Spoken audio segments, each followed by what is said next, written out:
everyone, welcome to BioVas by Bhumika. I am Bhumika Saran, your biology educator at this platform. और आज के lecture में हम discuss करने वाले हैं बायोलॉजी के मोस्ट इंपॉर्टेंट क्वेश्चंस या फिर आप कह सकते हैं PYQs जो कि आपके RUHS के एग्जाम में पूछे जा चुके हैं। तो चलिए आज के इस लेक्चर को बिना किसी देरी के शुरू करते हैं। Start with the first question हमसे पूछ रहा है power house of the cell is. ये आंसर तो बच्चे को पता है कि भाई हम सेल का पावर हाउस किसको बोलते हैं, न्यूक्लियस, राइबोसोम, माइटोकॉन्ड्रिया, फिर Golgi body. So the option is C, that is mitochondria. और ऐसा क्यों? क्योंकि माइटोकॉन्ड्रिया के अंदर क्या होता है, एटीपी सिंथेसिस होता है और इस एटीपी से ही हमको क्या मिलती है, अल्टीमेटली एनर्जी मिलती है। इसीलिए हम माइटोकॉन्ड्रिया को the power house of cell कहते हैं। इजी क्वेश्चन था, RUHS नर्सिंग 2022 के अंदर पूछा गया ये क्वेश्चन है। Next question is site of protein synthesis is. Protein synthesis का साइट क्या है, गोल्जी बॉडी है, राइबोसोम है, लाइसोसोम है या फिर न्यूक्लियस है। So the correct option is option number B, that is ribosome, क्योंकि यही क्या करता है, प्रोटीन सिंथेसिस करता है। प्रोटीन सिंथेसिस करता है, ये क्या करता है, हमारे अमीनो एसिड्स को रीड करता है और उससे mRNA से क्या बन जाता है, प्रोटीन बन जाता है। ठीक है। Next question is lysosomes are known as. Lysosomes को हम क्या बोलते हैं, पावर हाउस बोलते हैं, सुसाइडल बैग्स बोलते हैं, कंट्रोल सेंटर बोलते हैं या फिर ट्रांसपोर्ट यूनिट बोलते हैं। ट्रांसपोर्ट यूनिट तो हम tRNA को बोलते हैं, ठीक है, क्योंकि ये क्या करता है, अमीनो एसिड्स को ट्रांसपोर्ट करता है mRNA के ऊपर। कंट्रोल सेंटर तो नहीं बोलते हैं। Option number B is the correct option, that is suicidal bags. अब सुसाइडल बैग्स इसको क्यों बोलते हैं, क्योंकि लाइसोसोम्स के पास कुछ डाइजेस्टिव एंजाइम्स होते हैं, डाइजेस्टिव एंजाइम्स होते हैं और उन एंजाइम्स का नेचर कैसा होता है, हाइड्रोलिटिक होता है। कैसा होता है, हाइड्रोलिटिक। यानी कि ये क्या करेंगे, सेल को बर्स्ट कर सकते हैं। ठीक है, they can burst the cell. और हम क्या कह सकते हैं कि ये जो लाइसोसोम्स होते हैं ना, ये एक चीज शो करते हैं जिसको हम बोलते हैं ऑटोलाइसिस। इट परफॉर्म्स ऑटोलाइसिस, ये इसका यूनिक फीचर है लाइसोसोम का। ठीक है, क्या, ऑटोलाइसिस परफॉर्म करना। और हम कह सकते हैं कि जो फ्रॉग होता है उसके अंदर जो मेटामॉर्फोसिस के टाइम पे टेडपोल के पास तो क्या होती है, टेल होती है। टेडपोल के पास तो टेल होती है, लेकिन हम अगर एडल्ट फ्रॉग की बात करें तो उसके पास टेल प्रेजेंट नहीं होती है। तो ऐसा क्यों होता है, because of the lysosome. Lysosome उसके ऊपर एक्ट करते हैं और उसकी टेल जो है वहां से हट जाती है। ठीक है, तो सुसाइडल बैग्स हम किसको कंसिडर कर रहे हैं, लाइसोसोम्स को कंसिडर कर रहे हैं। ठीक है, नेक्स्ट है जेनेटिक्स के ऊपर क्वेश्चंस पूछे जाते हैं। मोस्ट रिपीटेड क्वेश्चंस यहाँ पर पूछे जा चुके हैं। क्वेश्चन क्या है, देखते हैं। Law of segregation was given by. Law of segregation जो है किसने दिया है, डार्विन ने दिया है, मेंडल ने दिया है, लेमार्क ने दिया है या फिर मॉर्गन ने दिया है। वेरी वेरी इजी, मेंडल ने दिया है। एंड लॉ ऑफ सेग्रीगेशन का जो हम बोल सकते हैं एक्सेप्शन भी है। एक्सेप्शन क्या है इसका, एक्सेप्शन है इसका कोडोमिनेंस। कोडोमिनेंस, ठीक है, कोडोमिनेंस लॉ ऑफ सेग्रीगेशन को फॉलो नहीं करता है। और लॉ ऑफ सेग्रीगेशन है क्या, कि भाई गैमीट फॉर्मेशन के दौरान जब एलील सेपरेट होते हैं तो हर गैमीट को एक एलील मिलता है and this process is independent of other. ठीक है, ये लॉ ऑफ सेग्रीगेशन होता है। ठीक है, चलिए इजी था ये तो। नेक्स्ट क्वेश्चन पे बढ़ते हैं। Blood group inheritance shows. Blood group inheritance क्या शो करता है, incomplete dominance, codominance, polygenic inheritance या फिर म्यूटेशन। तो blood group inheritance codominance show करता है। और कोडोमिनेंस क्या होता है, codominance it is a kind of inheritance. It is inheritance in which both the alleles, दोनों तरीके के एलील्स, जो डोमिनेंट है और जो रिसेसिव है, दोनों तरीके के एलील्स क्या कर जाते हैं, डोमिनेट कर जाते हैं। Dominate over other, dominate over other. ठीक है, तो इससे क्या होता है, जो दोनों एलील्स होते हैं वो एक साथ शो कर जाते हैं इन द नेक्स्ट जनरेशन। ठीक है, IA एंड IB इसके क्या होते हैं, जीन्स होते हैं, और ये क्या शो करेंगे, कोडोमिनेंस शो करेंगे। ठीक है जी, चलिए नेक्स्ट क्वेश्चन। नेक्स्ट क्वेश्चन है डीएनए रेप्लिकेशन का एंजाइम कौन सा है, हेलिकेज, लाइगेज, डीएनए पॉलीमरेज या फिर आरएनए पॉलीमरेज। डीएनए को रेप्लिकेट करने वाला एंजाइम कौन सा है, डीएनए पॉलीमरेज है। अब देखिए डीएनए पॉलीमरेज तो क्या कर रहा है, डीएनए रेप्लिकेशन कर रहा है, डीएनए रेप्लिकेशन कर रहा है, साथ साथ दूसरे एंजाइम्स का भी देख लेते हैं। दूसरे एंजाइम्स क्या कर रहे हैं, हेलिकेज क्या करता है, डीएनए की अनवाइंडिंग करता है या फिर अनकॉइलिंग करता है। तो हेलिकेज क्या है, डीएनए की क्या कर रहा है, अनवाइंडिंग कर रहा है। ठीक है, नेक्स्ट है लाइगेज, जो कि ओकाजाकी फ्रेगमेंट्स को रेप्लिकेशन होने के बाद दो तरीके की स्ट्रैंड्स बनती है, एक बनती है हमारी लीडिंग स्ट्रैंड और एक बनती है हमारी लैगिंग स्ट्रैंड। तो ये जो जगह बच जाती है उसको हम क्या बोलते हैं, ओकाजाकी फ्रेगमेंट्स। ओकाजाकी फ्रेगमेंट्स हम बोलते हैं, फ्रेगमेंट्स बोलते हैं। और इनको जोड़ता कौन है, ओकाजाकी फ्रेगमेंट्स को साथ में बाइंड कौन करता है, लाइगेज एंजाइम करता है।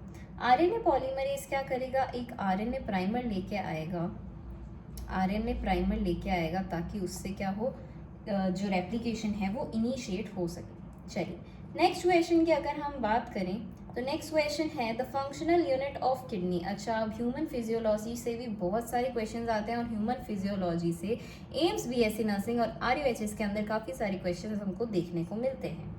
स्पेशली एम्स बीएससी नर्सिंग की अगर हम बात करें तो उसमें देखने को मिलते हैं। ठीक है जी, so the functional unit of kidney, kidney का फंक्शनल यूनिट क्या है, बहुत ईजी है, न्यूरॉन, नेफ्रॉन, एल्वियोलाई या फिर villi. So option number B is the correct option, that is nephron. Neuron तो हमारे किसके अंदर होता है, न्यूरल सिस्टम के अंदर होता है, न्यूरल सिस्टम के अंदर होता है। एल्वियोलाई हमारे लंग्स के अंदर होता है, विलाई हमारे स्मॉल इंटेस्टाइन के अंदर होता है, इंटेस्टाइन के अंदर होता है। So the correct option is option number B.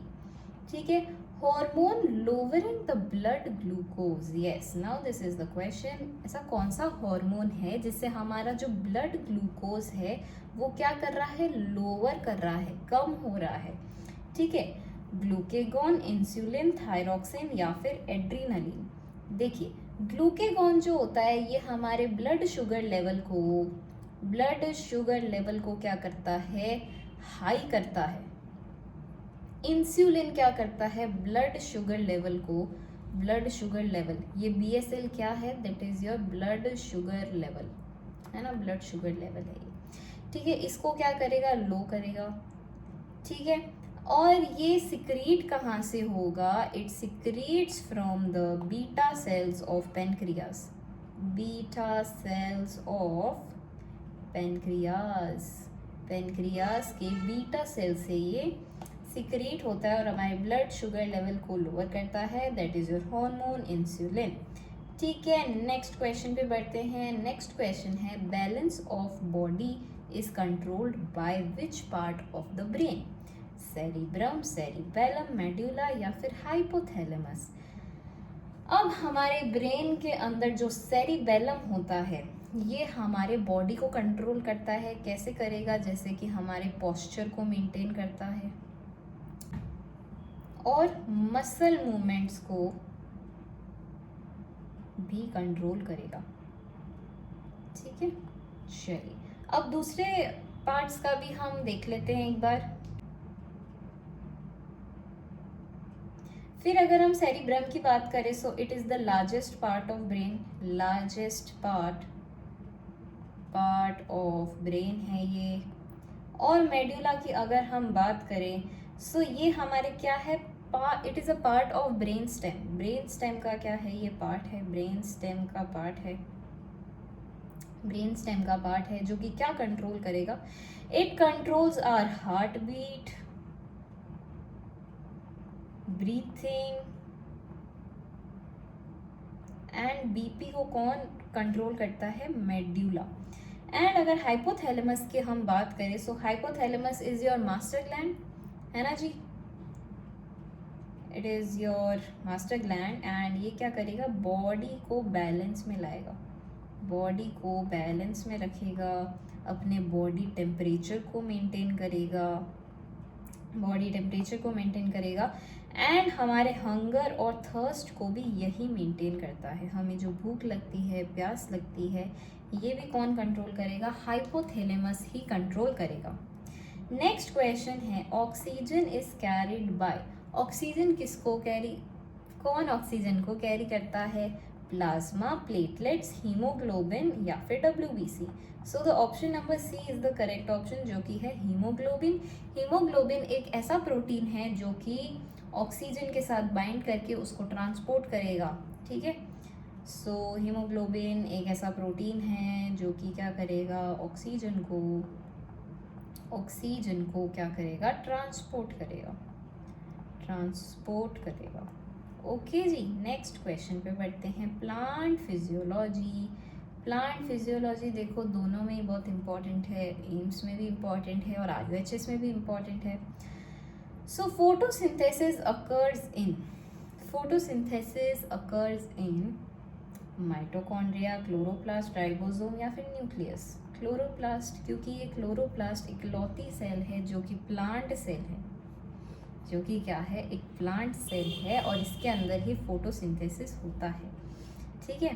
चलिए नेक्स्ट क्वेश्चन है, गैस यूज्ड इन फोटोसिंथेसिस के अंदर कौन सी गैस यूज करते हैं, ऑक्सीजन, नाइट्रोजन, कार्बन डाइऑक्साइड या फिर हाइड्रोजन।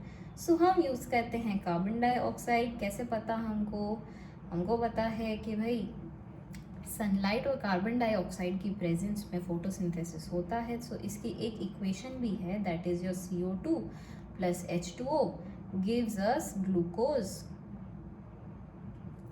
प्लस ऑक्सीजन, है ना। चलिए next question, important for RUHS क्या है, इम्पॉर्टेंट क्या है, अच्छा विटामिन C डेफिशिएंसी वाले जो क्वेश्चन हैं, विटामिन C से कौन सी डेफिशिएंसी होती है, रिकेट्स होती है, स्कर्वी, बेरी या फिर pellagra. So option number B is the correct option, that is your scurvy. इसके अंदर क्या होते हैं, हमारे गम्स के अंदर और ब्लड वेसल्स के अंदर दिक्कत आने लग जाती है। ब्लड वेसल्स क्या होते हैं, अफेक्ट हो जाते हैं, they are affected by it. So vitamin C से स्कर्वी डिजीज होती है। नेक्स्ट क्वेश्चन इज, WBC का फंक्शन क्या होता है, ऑक्सीजन ट्रांसपोर्ट, इम्यूनिटी, क्लॉटिंग या फिर डाइजेशन। डाइजेशन का तो यहाँ पर काम ही नहीं है। क्लॉटिंग की बात करें तो क्लॉटिंग कौन सा जो कह सकते हैं ब्लड का एलिमेंट कराता है, दैट इज योर प्लाज्मा, और उसमें भी clotting factor 8। Okay next immunity कौन प्रोवाइड कराएगा, WBC करेंगे। WBC होते कैसे हैं, अमीबॉइड सेल्स होते हैं जो कि क्या करेंगे, इम्यूनिटी प्रोवाइड करेंगे। जैसे ही कोई फॉरेन पार्टिकल हमारे बॉडी के अंदर आएगा, वैसे ही क्या होगा, ये WBC हमारे जो फॉरेन पार्टिकल है उस पर अटैक कर जाएंगे, ठीक है। ऑक्सीजन ट्रांसपोर्ट का काम तो हमने बोला कौन करेगा, हीमोग्लोबिन करता है, ठीक है। चलिए next and the last question is, universal donor blood group is, blood group A, blood group B, AB या फिर O। सो यूनिवर्सल डोनर की अगर हम बात करें, so that is your blood group O। इसमें भी कौन सा, O नेगेटिव, ठीक है जी। चलिए आज के क्वेश्चंस तो काफ़ी इजी थे एंड ये आपके PYQs रह चुके हैं in your exam RUHS and AIIMS BSc Nursing also। So I hope आपको ये आज का लेक्चर बेनिफिशियल लगा है तो चैनल को ज़रूर सब्सक्राइब करिएगा। मिलते हैं अगले वीडियो में, टिल देन गुड बाय।